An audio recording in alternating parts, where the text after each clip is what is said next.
All right, strap yourselves in because today we are going deep, deep, deep into distributed systems.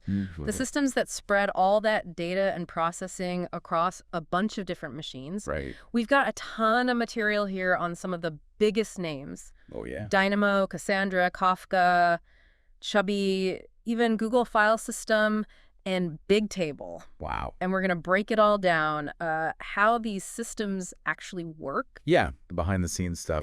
how they handle these huge amounts of data, how they stay so reliable even when things go wrong, Right, because stuff always goes wrong. and keep everything running smoothly at scale. Yeah, it's pretty amazing when you think about it. They're like the backbone of the internet. Absolutely. Like all these massive online retailers and all the real-time data streaming, it's all powered by distributed systems. And we're not just talking about what they are like on the surface, No. but like how they really work underneath. Right, we're going to pull back the curtain and see how they actually tackle all those challenges. Yeah, the challenges that you just can't solve if you try to cram everything onto just one computer. Right, one computer's just not going to cut it. Okay, so let's start with something I think everyone can relate to: online shopping. Oh, yeah. Imagine you're Amazon, right? Okay. And you've got millions of customers buying millions of products every day. Right. One computer just couldn't handle all of that data. Yep, not a And chance. all that processing that goes on? No way. Right. I need a distributed system. You need something like Dynamo. Oh, yes, Dynamo. So created by Amazon. This was a pioneer, like way back when. Yeah. It's a key value store. Oh, okay. So it's all about storing data as key value pairs. Got it. And it uses this really clever thing called consistent hashing to distribute data across these different servers or nodes. Consistent hashing. Break it down for me. All right, so imagine a virtual ring representing all the possible data keys. Okay. A ring. A ring. Got it. And you assign each server a slice of that ring. So it makes sure the data is spread nice and evenly across all the nodes. So it's like organizing a massive library, but instead of bookshelves, Yeah. we've got these virtual slices on a ring. That's a great way to think about it. And here's the really cool part. This system is super adaptable. Okay. So if you need to add or remove a server, Right. maybe one crashes or you need more capacity, Sure. all the data, it automatically redistributes itself Whoa. to keep everything balanced. So it's like a self-organizing library. Yeah, pretty much. That's amazing. What happens, though, if one server gets overloaded with requests? That's a problem. Doesn't that create a bottleneck? You're right, it could. That's where virtual nodes come in. Virtual nodes. Or vNodes for short. Okay. It's like each physical server can split itself Oh. into multiple virtual ones. So it's like instead of just one librarian, we Right. have a whole team. Exactly. So no single server is getting slammed. No one's getting overwhelmed. So we're dividing the workload even further, making the whole system much more efficient. Exactly. Now, another really important thing about Dynamo is how it handles data consistency. Okay. It uses what we call eventual consistency. Eventual consistency. It means that it prioritizes speed and availability, even if it means letting go of perfect data consistency sometimes. Wait, so inconsistencies are allowed? Well, temporarily. Okay. It depends on the application. Sure. For some things, like a social media feed or product recommendation, Yeah. a slightly delayed update isn't a big deal. But for other things, Oh, yeah. like bank transactions, Right. you need everything to be perfect. You need strong consistency. So Dynamo is good for situations where speed and handling tons of requests is more important than that absolute up-to-the-second accuracy. You got it. It wouldn't work for banking system. Nope. You got to pick the right tool for the job. Makes sense. So Dynamo sounds incredibly powerful, super flexible, Oh, it is. but is it the only game in town when it comes to these key value stores? Oh, not at all. No. Nope. There's another really popular system called Cassandra. Cassandra. Think of it as Dynamo's cooler, more powerful cousin. Okay, I'm intrigued. It takes those core Dynamo ideas, but adds its own unique features. So how does it stack up against Dynamo? Well, they both use that consistent hashing for distributing data, right? Right. Keeping things balanced. Yeah. But Cassandra gives you even more control Oh. over consistency levels. So you can choose how strict you need the data consistency to be. Yeah, depending on what your application needs. It's like choosing different levels of service at the library. Yeah, You know, from express checkout to really deep research. exactly. You pick what you need. So what else makes Cassandra stand out?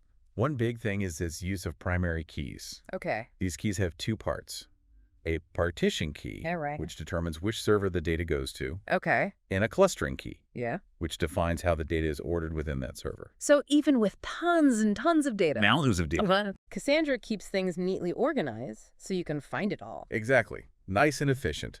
And how do all the servers stay in sync? Well, Cassandra uses this decentralized communication method called the gossip protocol. Gossip protocol. Yeah, it's like the servers are constantly chatting, Wow. sharing updates, and making sure they're all on the same page. So there's no single point of failure. Exactly. It's a really resilient system. So we've talked about Dynamo and Cassandra, these really powerful key value stores. Two big players. What other kinds of distributed systems are out there? Well, let's shift gears and talk about a system that's all about real-time data streams. Okay. Kafka. Kafka. It's like the master of message queues. Okay. It can handle these huge amounts of data as it's flowing through the system. We're moving from libraries to data pipelines now. We are. So how does Kafka work? Okay, so imagine a really well-organized newspaper Right? with different sections. Okay, I like it. Those are the topics. Topics, got it. And then copies of each section. Those are the partitions. Partitions, got it. Producers are like reporters sending in articles to those specific sections. Okay,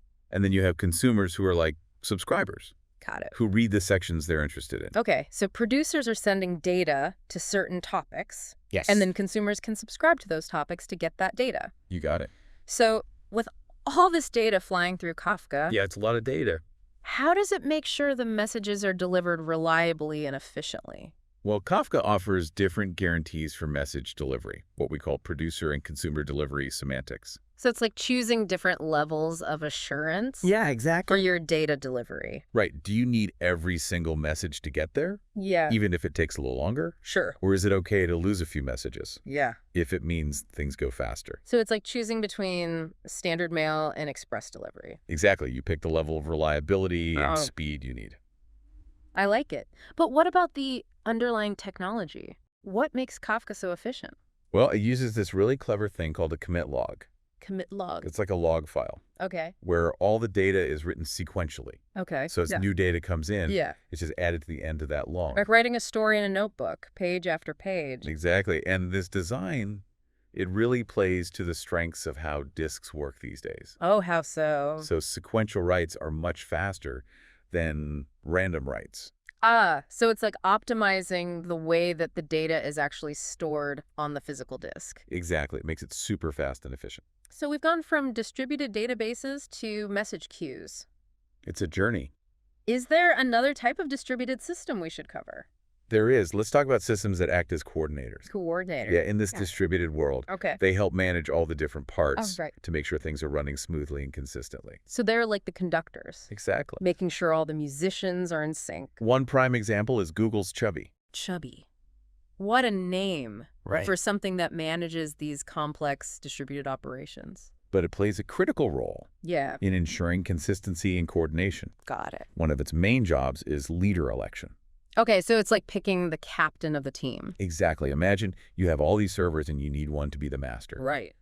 Chubby helps you do that Oh, I see. reliably, even if some servers go offline. So it's like a democratic process for choosing the conductor, but with safeguards in place Right. if some musicians are missing. Exactly. Chubby's got you covered. That's cool. What else does Chubby do? It also acts like a phone book for your distributed system. A phone book. It helps servers find each other Okay. and connect, even if their IP addresses change. So it's like a dynamic directory that updates itself as new servers come and go. Yeah, it's essential for keeping the system flexible. So we're back to that self-organizing library idea. We are. It's all about adaptability. Chubby also provides a little bit of file storage too, right? It does, but its real strength is its distributed locking mechanism. Locking. Why is that so important in a distributed system? Think about it. If you've got multiple servers trying to access or modify the same data at the same time, Yeah. you're going to have problems. Yeah, that sounds bad. Data could get corrupted or lost. So the locks prevent those conflicts Exactly. and make sure things happen in the right order. Precisely. It's like having a lock on a music stand, so only one musician can change the sheet music at a time. Yeah. So Chubby is like this multi-talented stage manager I like that. for this really complex distributed production, It is complex. making sure everything is running smoothly and reliably. Exactly.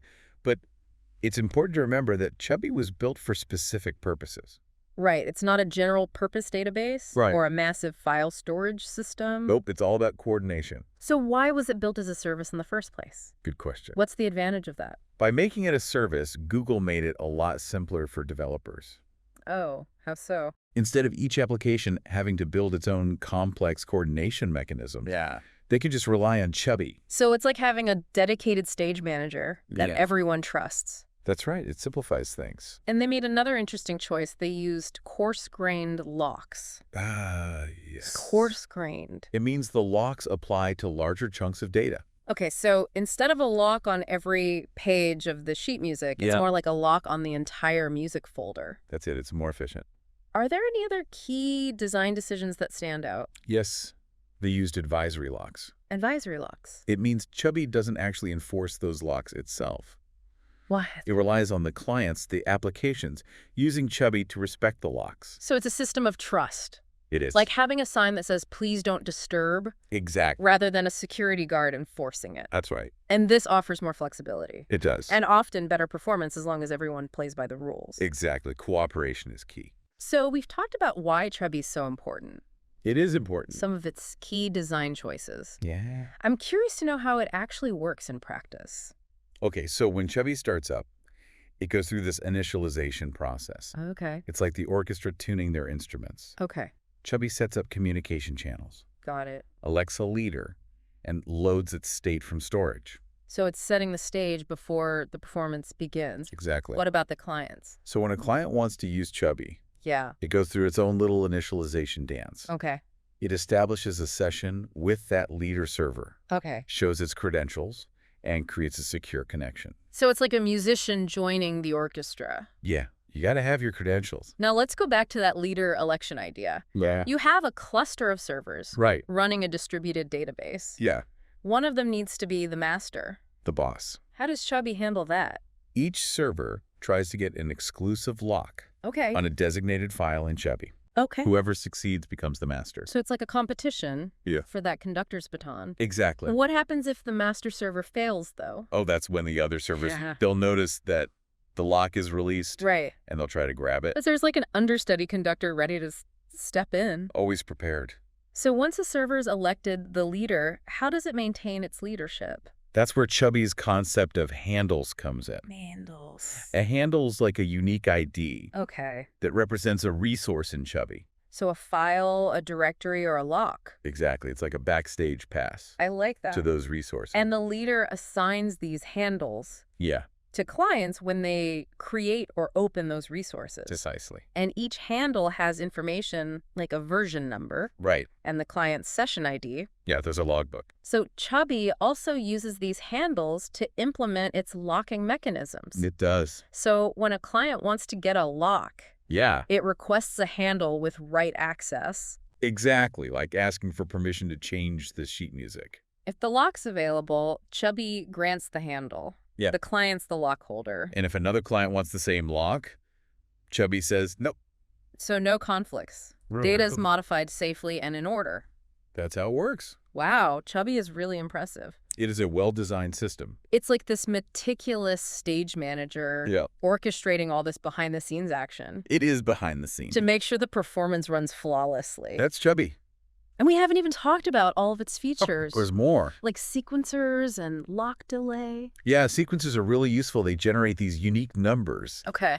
that you can use for all sorts of things. And lock delay. That helps prevent those deadlocks Oh, right. where locks never get released. Yeah. Even if a client crashes. So it's like a built-in safety net It is. to keep the show running. That's Chubby for you. It's amazing how they thought of everything. Well, they put a lot of work into it. It's like all this complexity is hidden from the people who are actually using Chubby. Right. They just see this simple, reliable service. That's the beauty of a well-designed system. I agree. It just works. So we've covered key value stores with Dynamo and Cassandra, Two great systems. real-time data streams with Kafka, Handling that flow. and now coordination services with Chubby. Keeping everything in sync. What's next on our distributed system adventure? Well, let's talk about systems that handle massive files. Oh, wow. Files that can be terabytes or even petabytes in size. So we're talking about truly enormous amounts of data. Oh yeah, we're scaling things up. So from stage managers to giant libraries. That's a good way to put it. I like it. All right, so what are some examples of these massive file systems? Two of the most well-known are Google File System GFS. and Hadoop Distributed File System, HDFS. both built to manage these huge data sets. Okay, so let's start with GFS. Okay. Tell me about its origins, its purpose. Well, it was developed by Google to handle their own massive data demands I can imagine. for things like search and analytics. Right. It was really built for batch processing Okay. on these huge data sets. So it's like a specialized library for researchers Yeah, who are working with these massive archives. that's a good analogy. One of GFS's core design principles Yes. is using large chunks to store data. That's right. Instead of breaking files into tiny blocks, Yeah. GFS uses these big chunks, Like how big are we talking? typically 64 megabytes. 64 megabytes. That's a lot of data. So what's the advantage of that? It reduces the overhead Okay.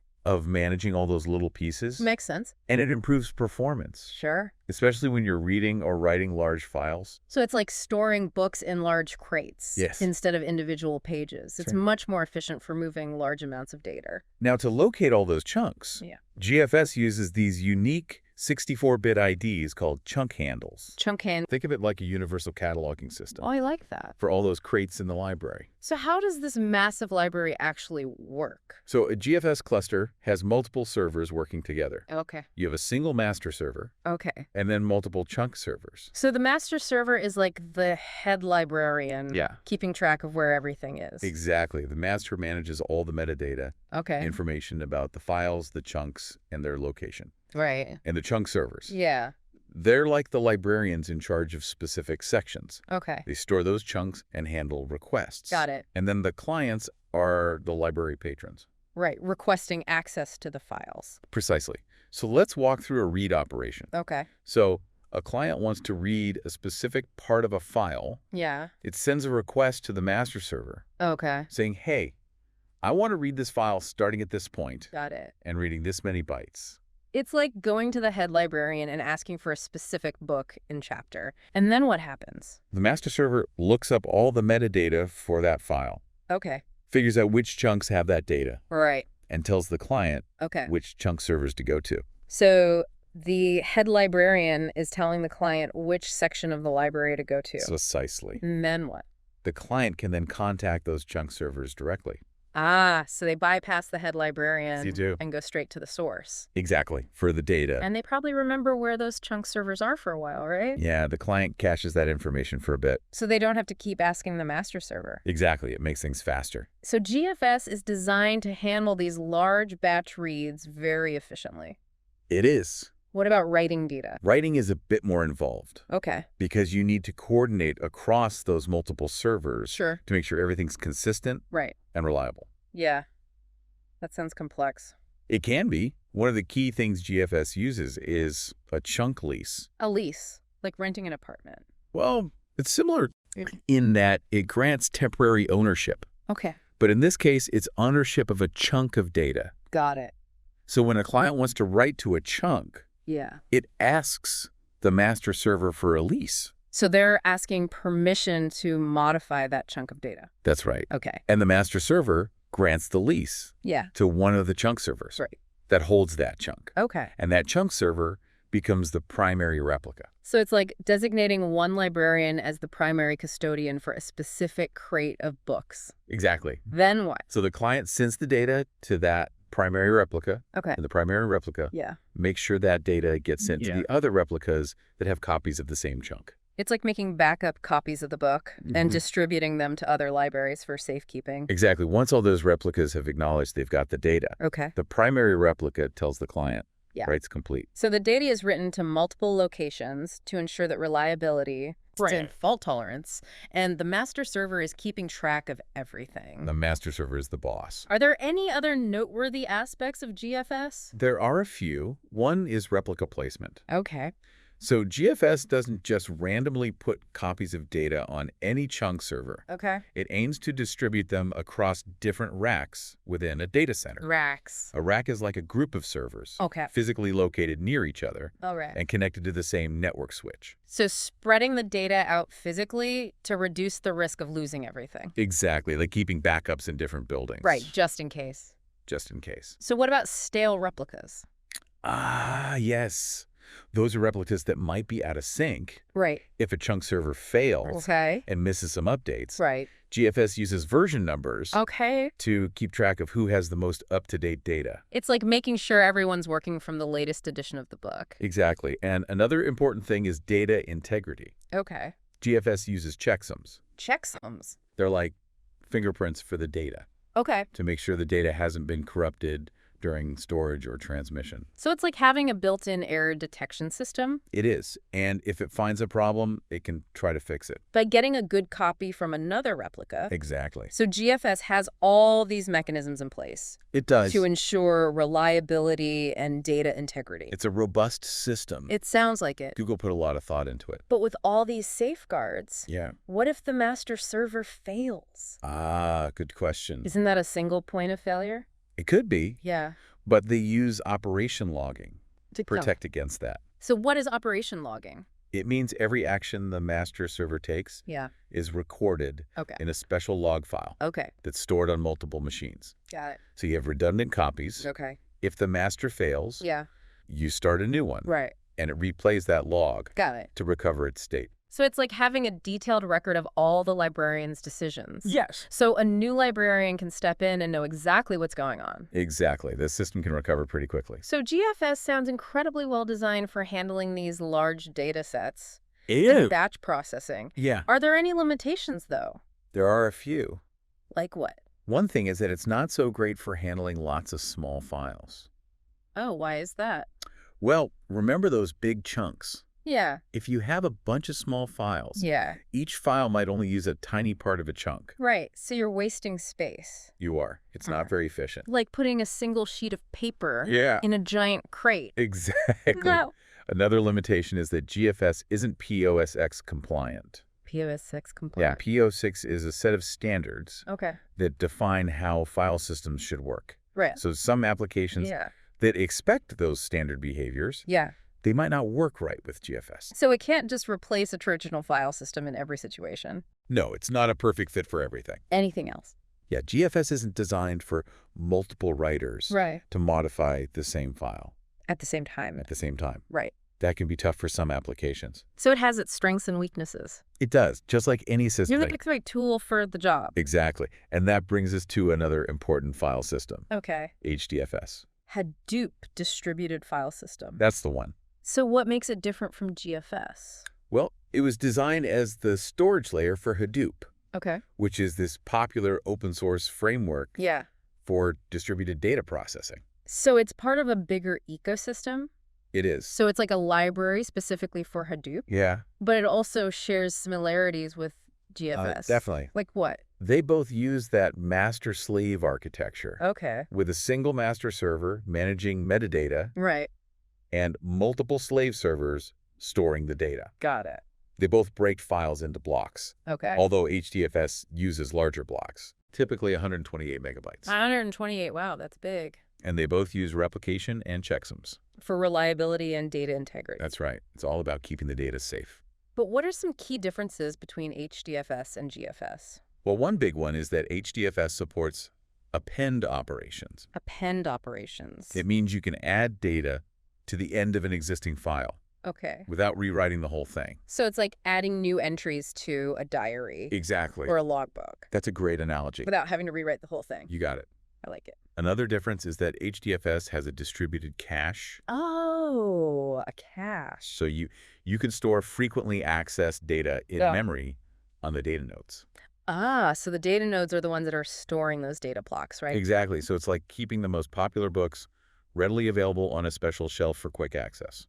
Makes sense. And HDFS uses a slightly different approach to replica placement too, right? That's right. Remember those racks we talked about? Yeah, the groups of servers physically close together. Right. HDFS typically places two replicas of a block on different servers within the same rack, Okay. and then the third replica on a server in a different rack. So it's like balancing the need to keep the replicas close to where they're being used Yeah, with the need to protect against losing a whole rack. exactly. It's all about balancing those trade-offs. So it's like keeping multiple copies of a book in the same building, but also having a backup copy in a different building. Yeah, just in case. Just in case, I like it. So we've talked about these high-level differences. Yeah. Can we dive a bit deeper into the actual architecture of HDFS? Absolutely. So remember, it follows that master-slave architecture, Okay. but the master server is called a name node, Name node. and the slave servers are called data nodes. Data nodes, got it. The name node holds all that metadata Okay. about the files and where they are on those data nodes. All right, so the name node's like the head librarian, That's right. keeping track of everything. Exactly. And the data nodes are like the librarians, managing the actual data. Precisely. Yeah. And the clients, Yeah. they're the users of the file system. Right. They talk to the name node Okay. to find out where files are, Got it. and then they talk to the data nodes Okay. to actually read or write the data. So it's like a well-coordinated dance It is. between the client, the name node, and the data nodes All working to together. manage these massive files. That's HDFS. Okay, let's walk through a typical read operation then. Right. Imagine a client wants to read a part of a file.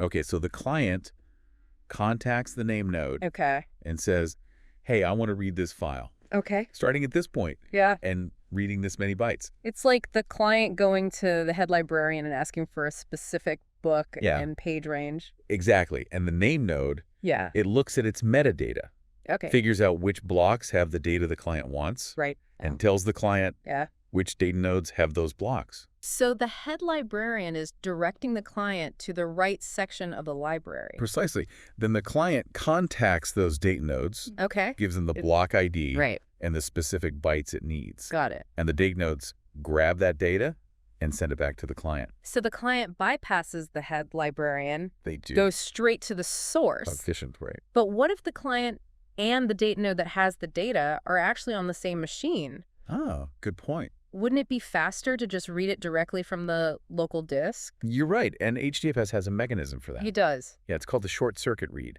Short circuit. It basically bypasses the network Okay. and reads the data directly. So it's like realizing you have the book you need right on your own bookshelf. Exactly. Much faster. That's cool. So writing data to HDFS is a little more complex It is. than reading it Yeah, because you need to coordinate between the client, the name node, and the data nodes. right. Got to be sure it gets written reliably to multiple locations. Yeah. Okay, I'm ready to unravel those complexities.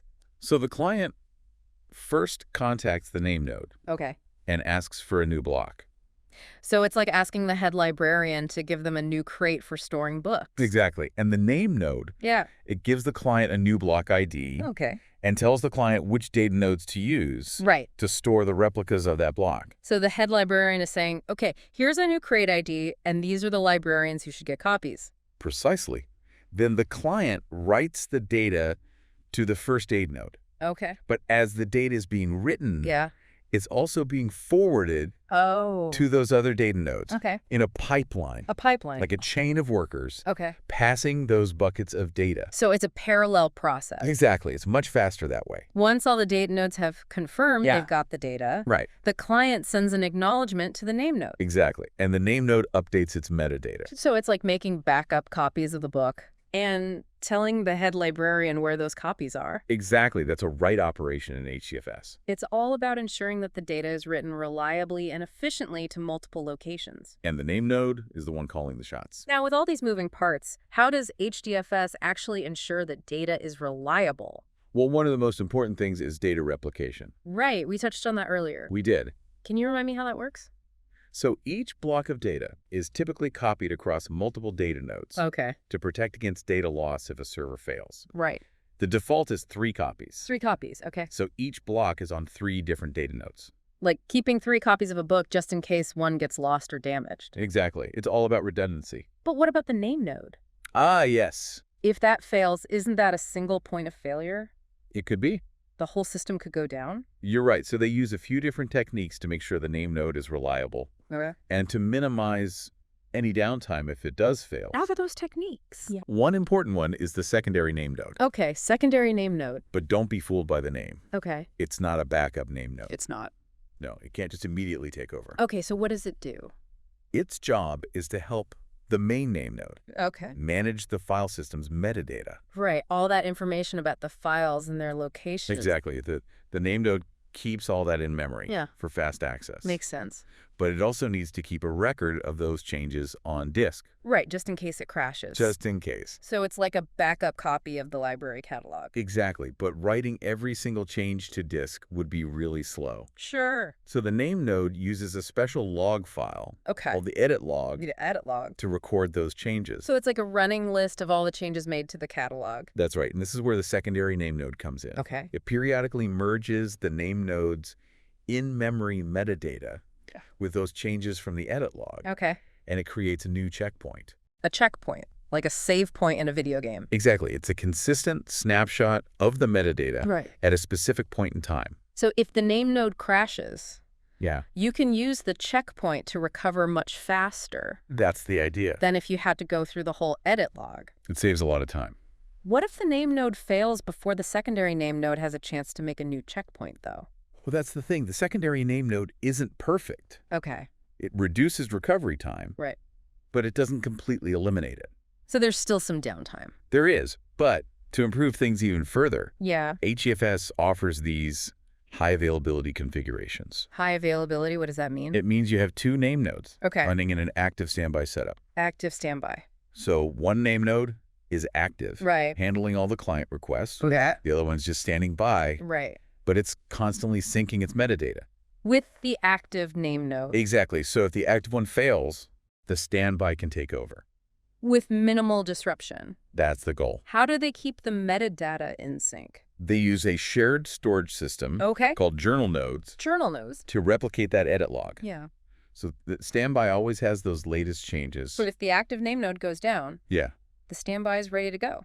it is. And they use a service like Zookeeper Okay. to manage that whole failover process. So it's like having a stage manager who carefully coordinates the transition between conductors I like that analogy. to ensure a seamless performance. That's high availability in HDFS. So HDFS has all these clever mechanisms does. to protect the metadata yeah. and ensure high availability. It's a robust system.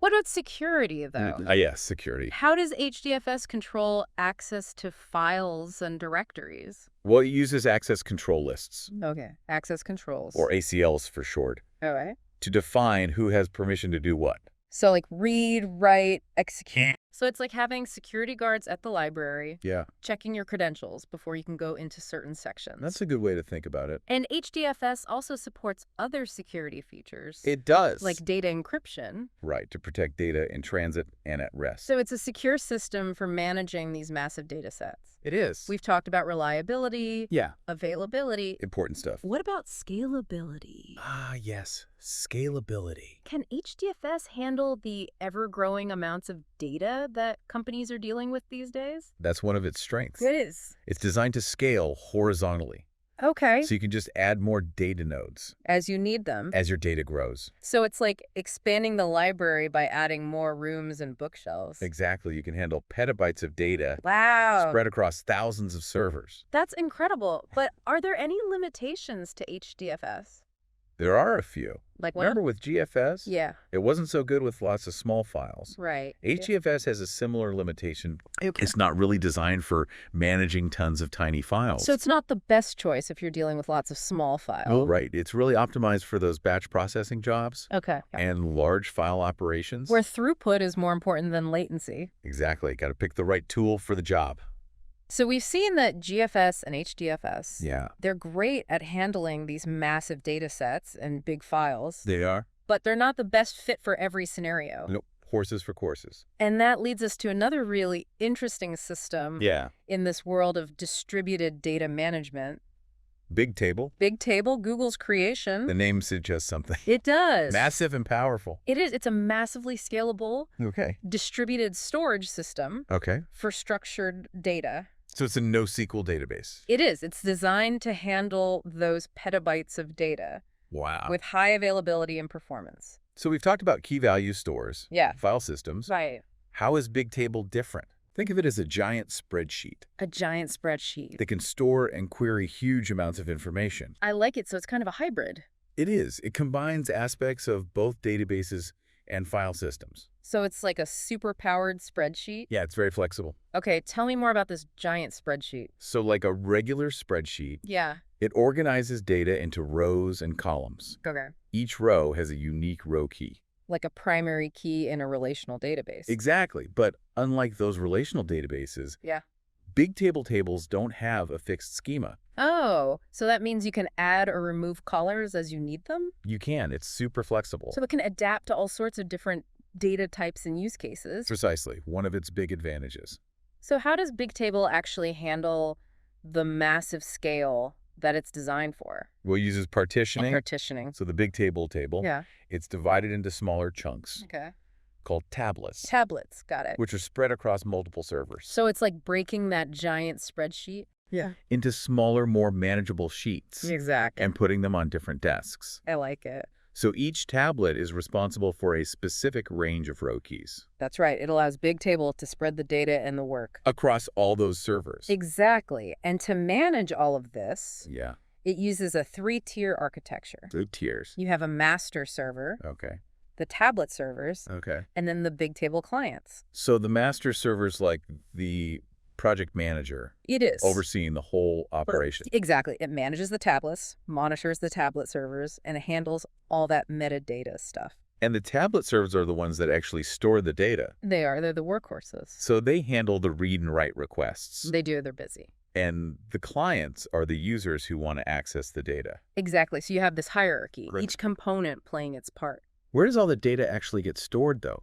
Well, Bigtable is built on top of some other Google infrastructure, Okay. like GFS Google File System. That's the one. and Chubby. Coordination service. So Bigtable is relying on these systems we've already talked about. It is. It's standing on the shoulders of giants. So GFS stores the big table data, Okay. provides a really reliable and scalable storage layer. And Chubby. Chubby's used for coordination. Okay. Things like managing locks and making sure the system is consistent. So how does Bigtable actually interact with GFS and Chubby?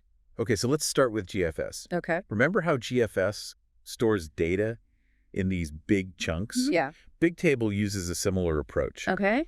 organizing its data into things called SS tables, SS2. sorted string tables. Okay. They're these immutable files. Immutable. They can't be changed once they're written, Okay. and they're sorted, Right. which makes searching super efficient. So it's like organizing the library catalog alphabetically. Yeah, so you can find things quickly. And these SS tables are stored in GFS. They are. What about Chubby? Chubby's crucial for coordinating things in Bigtable. For example, Yeah. when a tablet server starts up, Okay.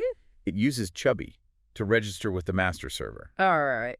and to get locks Right. on the tablets that it's managing. So it's like checking in with the project manager It is. and saying, hey, I'm here ready to work on these tablets. And those locks, Yeah. they make sure only one tablet server is messing with a specific tablet at a time. Right. No conflicts. Chubby also helps ensure only one master server is running. Only one conductor. That's right. And it stores the schema information for Bigtable. It does. Things like column families. Column families, what are those? They're like categories of columns in a Bigtable table. Okay, so it's like further organizing the spreadsheet It is. by grouping related columns together. Exactly. For example, Yeah.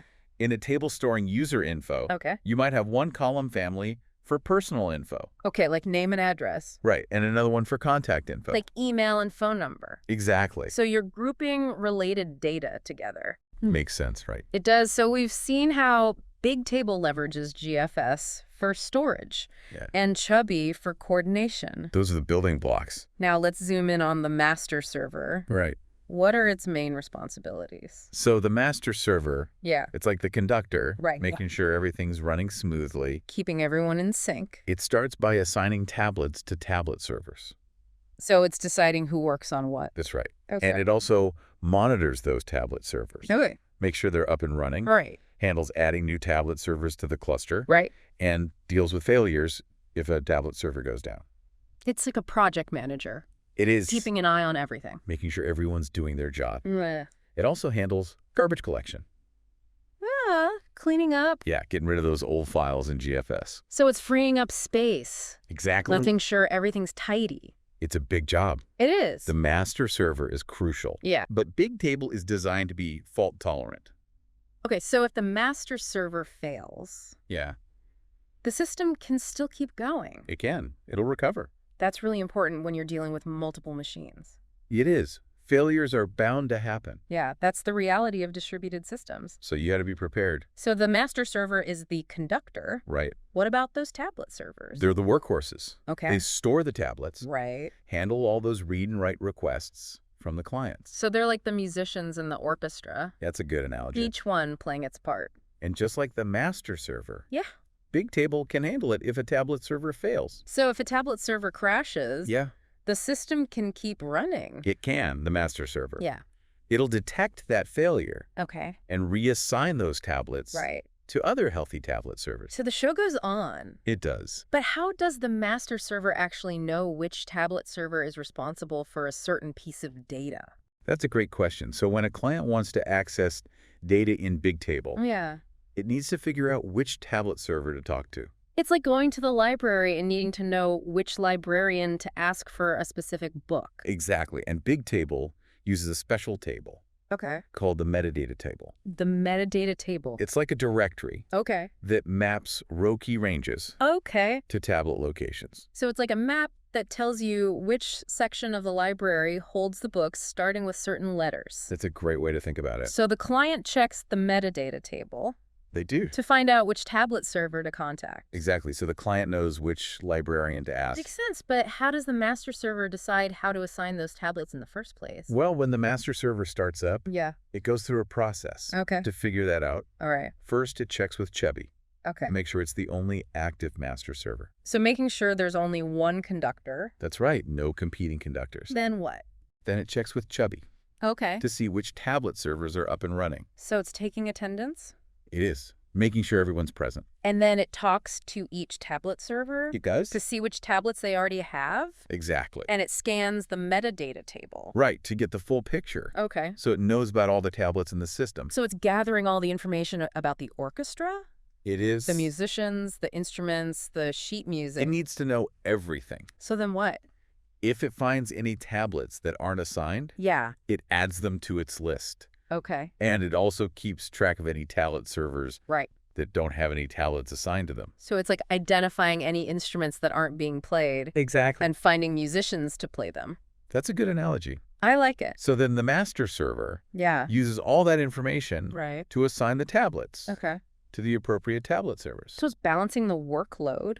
Yeah. Trying to keep related data together Exactly. It's like the conductor assigning parts to the musicians. to get the best performance. That's it. And to make sure those tablet servers are actually working. Yeah. Bigtable uses a heartbeat mechanism. A heartbeat, like checking the pulse of the system. Exactly. So if the master server doesn't cheer from a tablet server for a while, Yeah, it assumes it's gone down. that's right. So the master server reassigns those tablets What's that? to other healthy tablet servers. The show must go on. Bigtable is sounding more impressive with each layer. It is a well-designed system. They put a lot of effort into making sure it can handle these massive data sets They did. reliably and efficiently. Absolutely. Okay, we've talked about fault tolerance. Yeah. What about performance? Ah, yes, performance. How does Bigtable make sure that those reads and writes are fast? Well, it uses a few tricks. Okay, One is compaction. compaction. So when data is written to Bigtable, Yeah. it's first stored in memory Okay. in a thing called a memtable.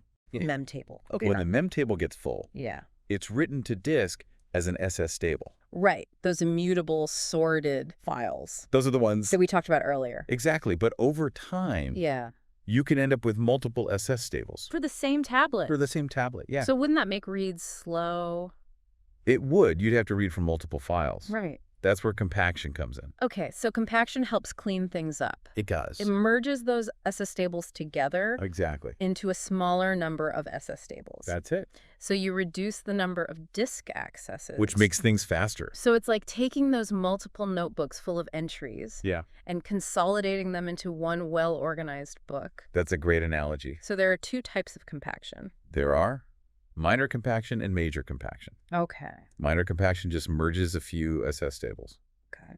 Major compaction merges a lot more, Okay. maybe even all of them for a tablet. So minor compaction is like tidying up your desk. Yeah. And major compaction is like cleaning your whole office. That's it. And Bigtable does this automatically. It does. It's all done in the background. So Bigtable is doing all this housekeeping It is. while still handling all those read and write requests. It's a busy system. What other performance optimizations does it use? Well, besides compaction, Yeah. Bigtable also uses multiple levels of caching.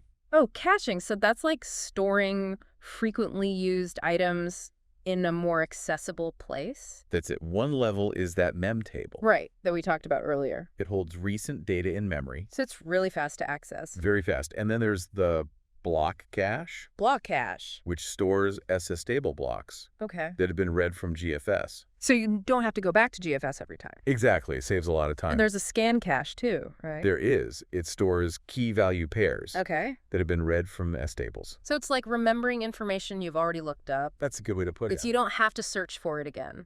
It's all about efficiency. Bigtable really does have a cache for everything. It's well optimized. And to make reads even faster, Yeah. Bigtable uses Bloom filters.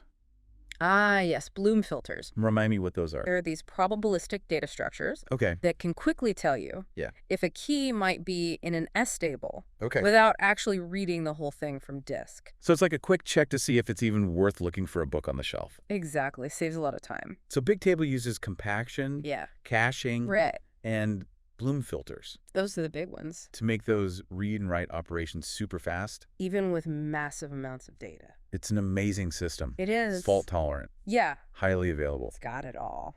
Anything else we should cover about Bigtable? Yes. One more thing about fault tolerance. Okay. How Bigtable handles tablet recovery.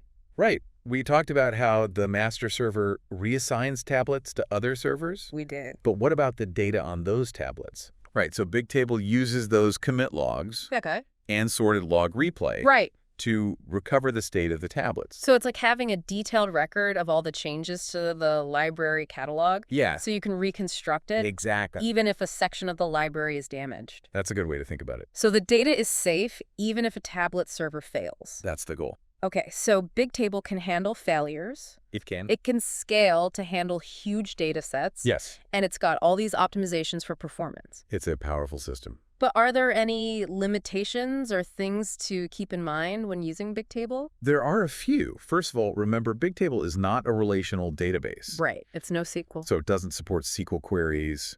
It doesn't support SQL queries or things like joins and foreign keys. Right, so if you need those features, you'll have to use something else. Exactly. And Bigtable is really optimized for accessing a single row or a small range of rows. Okay. It's not as efficient if you need to scan a huge chunk of the table. So it's not the best tool for every job. You got it. It's all about picking the right tool based on what you need to do. And the type of data you have. Okay, so Bigtable's powerful, it's versatile, Oh, yeah. but it's not a magic solution. It has its strengths and It's weaknesses, just like any system. but it's definitely had a big impact It on has. how we manage data. Has Bigtable influenced any other systems? Absolutely. Its design has inspired a bunch of other NoSQL databases, Oh, really? both open source and commercial. So it's like a trendsetter. You could say that. What are some examples? Well, one big one is HBase. HX. It's an open source distributed database Yeah. modeled after Bigtable. We talked about HDFS earlier. Is HBase related to that? It is. It's built on top of HDFS, Okay. and it offers similar capabilities to Bigtable. Okay, like what? Scalability, Yeah. high availability, consistent reads and writes.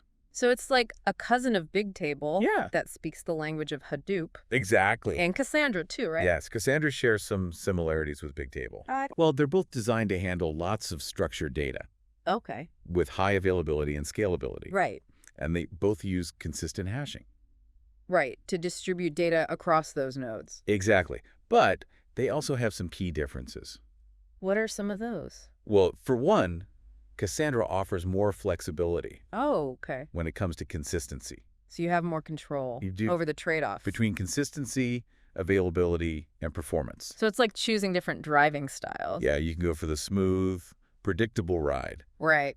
or the more adventurous off-road experience. I like that analogy. Another difference is that Bigtable uses the single master server, Okay. while Cassandra is completely decentralized. So no single point of failure. That's right. It's all about spreading the responsibility. So it's like having a single conductor leading the orchestra versus having the musicians coordinate themselves. Exactly. Both approaches have their advantages. So Bigtable has influenced these other NoSQL databases, Yes. like HBase and Cassandra. It's been a real pioneer. It sounds like it. Can we do a quick recap of Bigtable's key features? Sure. So Bigtable, Yeah. it's massively scalable, Okay. highly available, Right. consistent. Got it. NoSQL database, Yeah. designed to handle petabytes of data. Wow, that's a lot. It uses a flexible data model, Okay. so you can change the schema on the fly. Got it. And it can handle all sorts of data types and use cases. So it's pretty adaptable. It is. It's built on top of GFS and Chubby Right. for that solid foundation. And that 3-tier architecture we talked about. Exactly, with the master server, the tablet servers, and the clients Each one playing its part. working together. And it uses efficient caching and compaction. Right, to keep things running smoothly. So it's constantly optimizing itself. And it's fault tolerant at multiple levels. So the data is safe, even if things go wrong.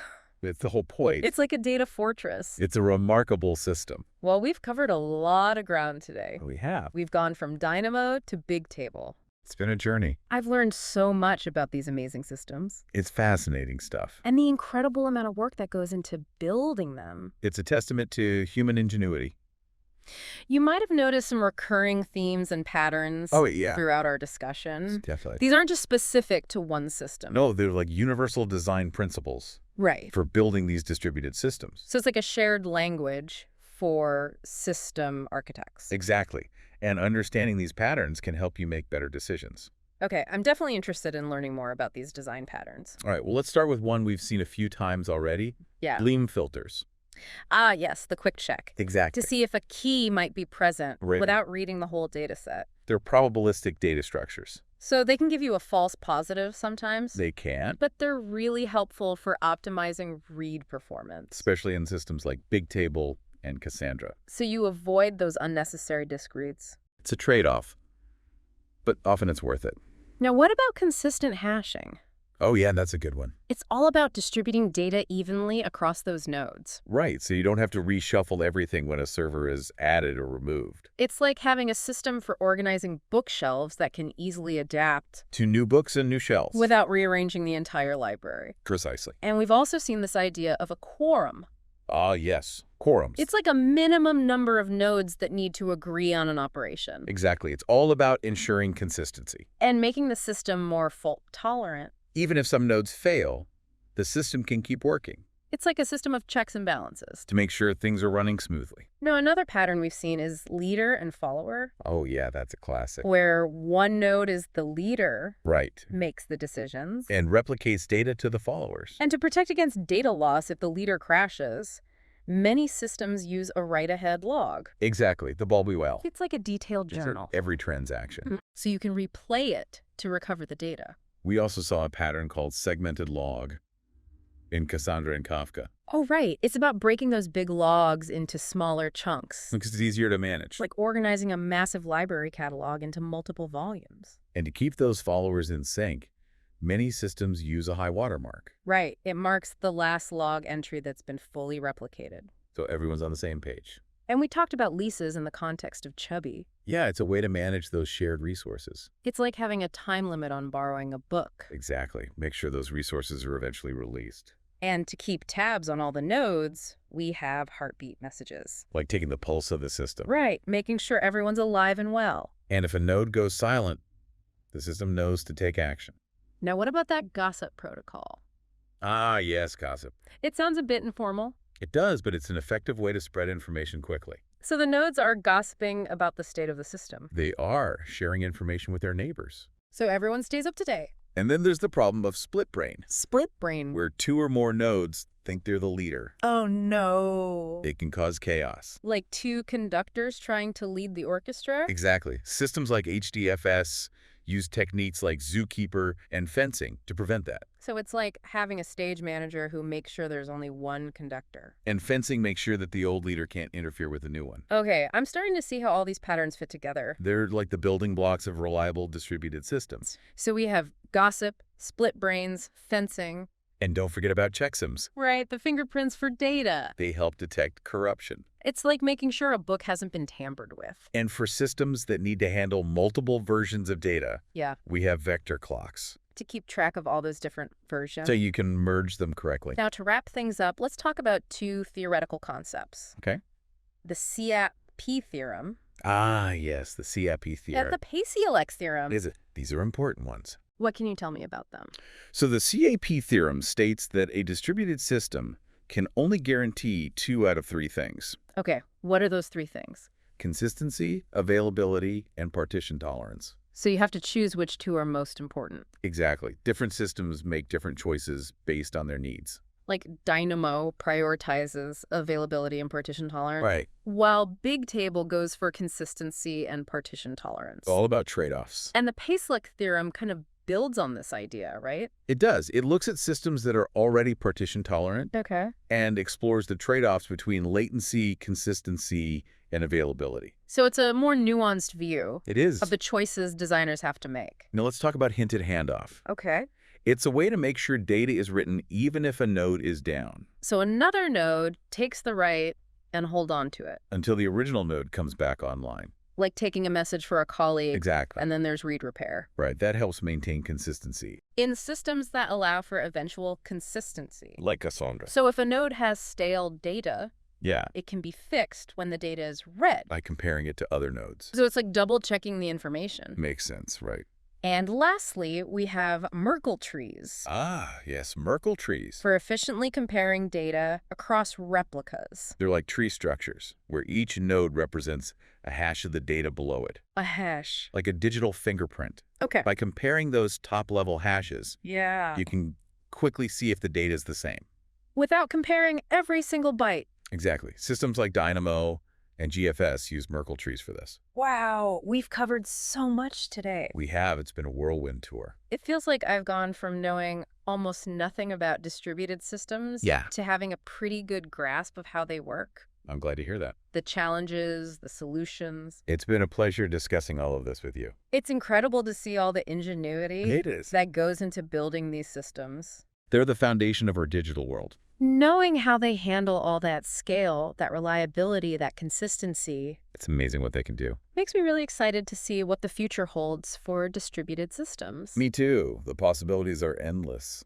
Well, that brings us to the end of our deep dive into the world of distributed systems. I hope you enjoyed it. We hope you learned a lot and that you'll keep exploring these fascinating systems. Thanks for joining us. Until next time, keep learning and keep diving deep.